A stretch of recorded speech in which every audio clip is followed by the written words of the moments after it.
علیکم ورحمۃ اللہ وبرکاتہ۔ محترم سامعین،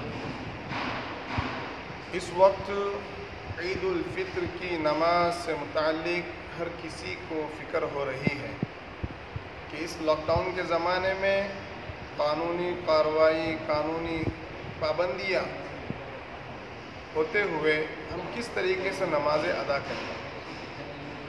سب سے پہلے اس بات کو سمجھ لیں، الدین یسر، دین آسان ہے،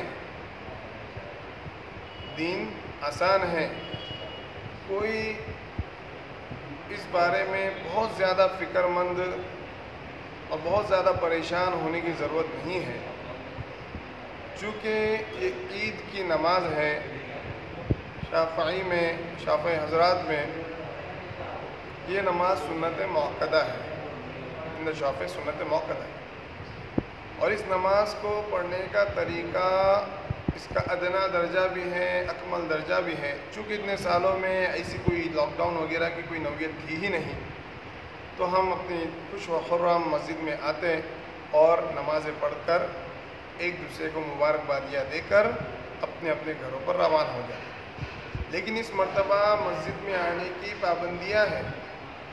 یہ منصفانہ جو قانون ہے کہ اس وقت بیماری سے متعلق پوری دنیا پریشان ہے۔ اللہ پوری دنیا میں امن و امان اور بیماری سے حفاظت اور اس بیماری کو جڑ سے ختم فرما دے اللہ تبارک و تعالی۔ تو اس لیے اس لاک ڈاؤن کے زمانے میں اپنے اپنے گھروں پر رہ کر ہی ہم نماز پڑھیں گے۔ اس کی ترتیب، اس کا طریقہ الگ الگ جگہوں سے، جیسے کہ آپ کے سامنے آتا بھی ہے، آ بھی رہا ہے، حنفی حضرات کی طرف سے، شافعی حضرات کی طرف سے، ویڈیو کے ذریعے سے، آڈیو کے ذریعے سے، پرچے پر لکھی ہوئی حالت میں الگ الگ طریقے پر یہ باتیں آ رہی ہیں۔ تو اس بات کو سمجھ لیں کہ دین آسان ہے۔ نماز کا ادنا طریقہ یہ ہے کہ عام سنتوں کی طرح بھی ہم عید کی نماز کو پڑھ سکتے ہیں۔ سنت نماز پڑھتا ہوں عید الفطر کی 2 رکعت قبلے کی طرف منہ کر کے اللہ کے سے اللہ اکبر، اور عام سنتوں کی طرح سنت پڑھ لیں تو انشاءاللہ عید کا ذمہ اس سے ادا ہو جائے گا۔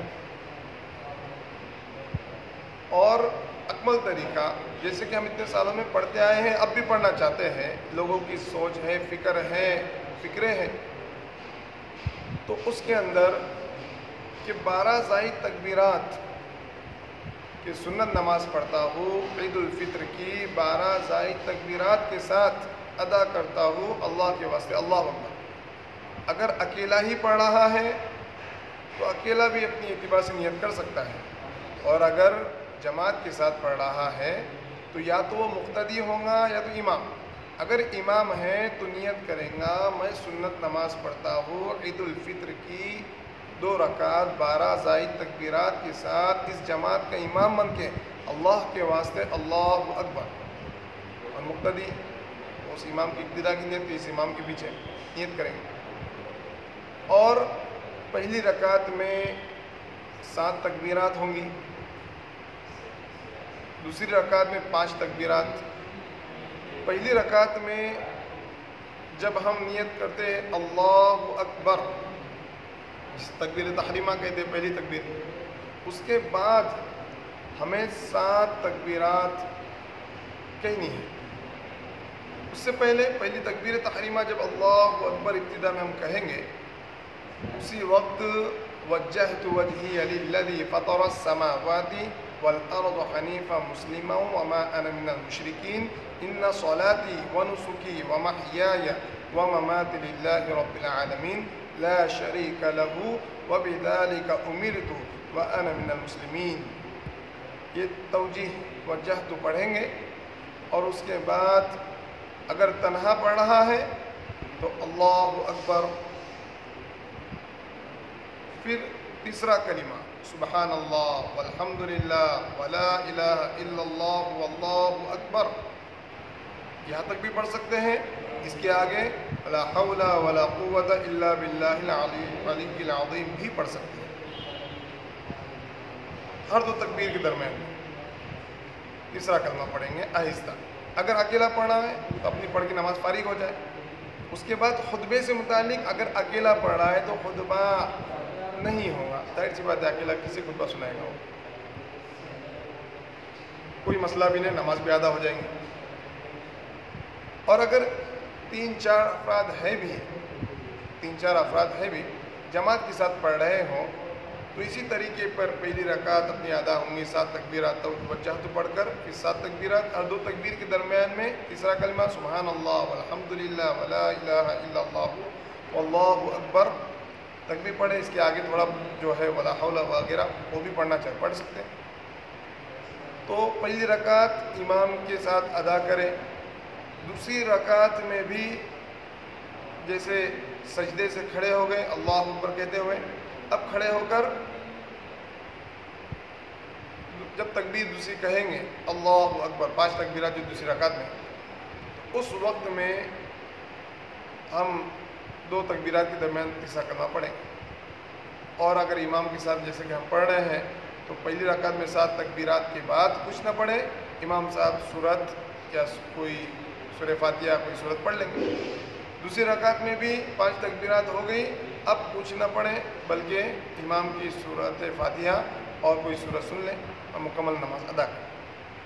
اور اگر کسی کو خطبہ نہیں آتا ہے, ہو سکتا ہے نماز پڑھانے آ رہی ہو اور پڑھا بھی لیا, خطبہ نہیں پڑھنے آتا ہے مان لو, کیونکہ عربی الفاظ کے اعتبار سے کبھی مشقت ہو سکتی ہے یا کوئی پڑھنے نہیں آتا ہے, تو کوئی مسئلہ نہیں, نماز تو ہو گئی آپ کی.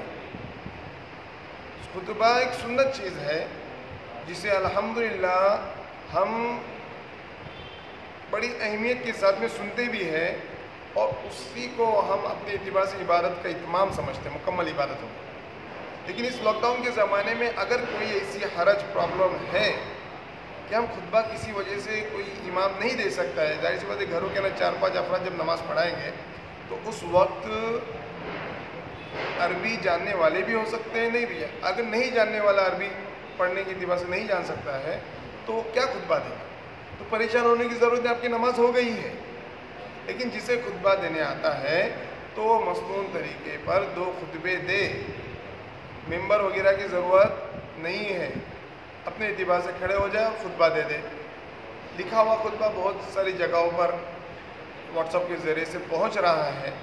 اس وقت ہم جس مقام پر موجود ہیں پنویل میں, تو الحمدللہ ایک جگہ وقار کی دکان میں وہ خطبہ پرنٹ کے شافعی حضرات بھی اپنے اعتبار سے خطبہ لے سکتے ہیں, اس کو پڑھ لے عید کے وقت سے پہلے 2-3 مرتبہ پڑھ لیں تاکہ خطبہ دینے میں آسانی. پہلا خطبہ دوسرا مختصر سا, اور ہم پہ حضرات کے لیے بھی وہ اس دکان کے اندر اس کی پرنٹ آؤٹ نکال کے وہ دیتے ہیں. اللہ ان کو بھی جزائے خیر عطا فرمائے. تو اس طریقے پر اپنی نمازوں کو, عبادت کو, الدین یسر, دین آسان ہے, آسانی کے ساتھ میں ہم ادا کریں. اور ظاہر سی بات ہے یہ لاک ڈاؤن کا وقت ہے, باہر کوئی ملنے ملاپ والا ماحول نہ کرے تاکہ پریشانی کا ذریعہ ہر کسی کے لیے بن جائے گا. اللہ ہم سب کو عمل کرنے کی توفیق عطا فرمائے. یہ طریقہ شافعی مسلک سے متعلق ہے. انشاءاللہ آپ حضرات کے سامنے اس کے بعد والی ویڈیو میں حنفی طریقہ بھی آپ کے سامنے آئے گا. اور ساتھ ہی ساتھ یہ بات کو ذہن میں رکھیں, اگر حنفی امام ہو تو چونکہ وہ 6 تکبیرات پڑھتے ہیں تب بھی شافعی حضرات کو کوئی مسئلہ نہیں, وہ ان 6 تکبیرات کی طرح ہی اپنی نماز کو ادا کرے, نماز ادا ہو جائیں گی, کوئی مسئلہ نہیں. تکبیر بالکل نہ کہو تب بھی نماز ہو جائیں گی.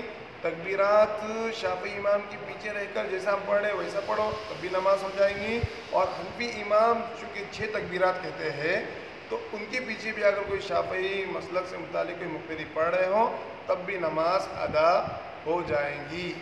کوئی بھی مسئلہ نماز سے متعلق پیچیدہ نہیں ہے کہ نماز نہیں ہوں گی, نماز ہو جائیں گی انشاءاللہ.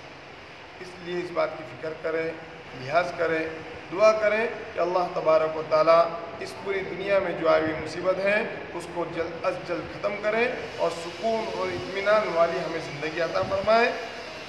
جزاک اللہ خیر و احسن جزا. السلام علیکم ورحمۃ اللہ.